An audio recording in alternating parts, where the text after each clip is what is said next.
Well, good morning, everybody. Welcome to the third and final evoice International Political Forum, and welcome to Norwich.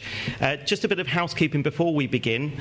We're not expecting any fire alarms today, but if you do hear the fire alarm, the exits are over in that corner and also behind me here.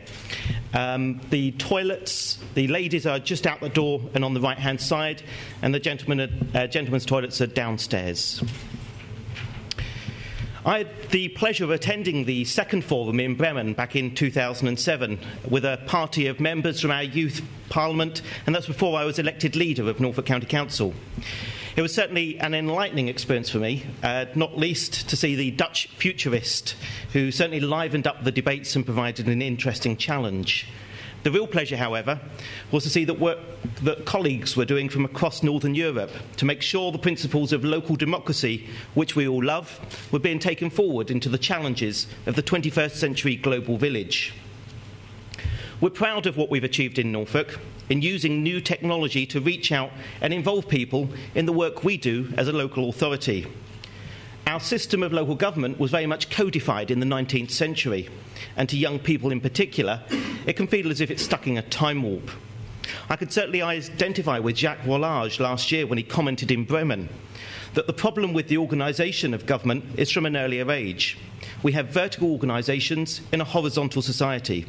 We have organisations traditionally organised, yet we have a new sense of democracy and participation in a horizontal way.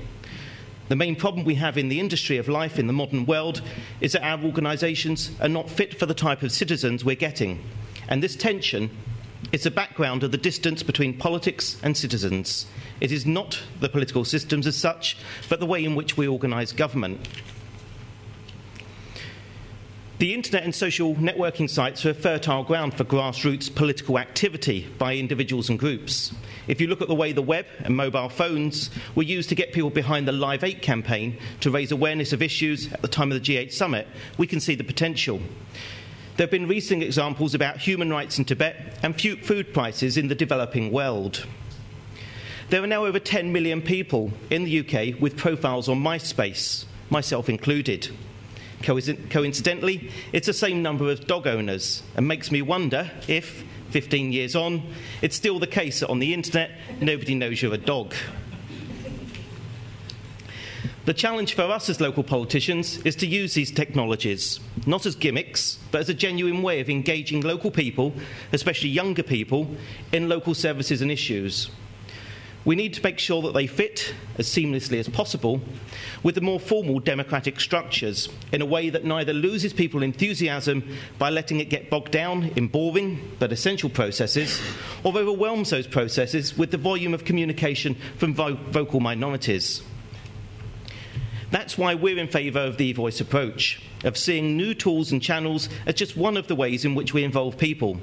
This gives us a better way of communicating with some groups, such as younger people, who are perhaps not as engaged as we would like, but without switching off channels of communication to older people, such as newspapers, radio, and good old-fashioned knocking on doors and public meetings. We must also remember that there are other groups that we're not reaching for whom the new channels are not useful, and we must think of better ways of involving them.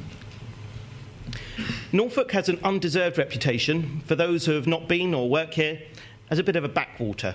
The fact we're not on a motorway and that we do have a great quality of life in beautiful surroundings can give the impression that we're not innovative. But as evoice shows, nothing could be further from the truth. The work we have done with young people in the voting campaign, Methwich Video, Blurb and Bus Stop 39 demonstrates this. And at the other end of the age spectrum, we've helped parish councils to get on the web successfully, and have even encouraged some of our own councillors to start blogging, as you will see later on today. We have no plans yet to set up a virtual version of County Hall in Second Life, but we will continue to blend the best of new technology with the best of a local government system that has stood the test of time. I hope you enjoy the conference and find it useful. I certainly intend to do both, and I also hope you get to see some of Norfolk's attractions. If you don't manage it today, then you're welcome to come back at any time. We always have a warm welcome for visitors. I'd now like to hand over to Ariel Baer. Ariel Baer is the Mayor of the municipality of Dandemedil and lead partner in the evoice project.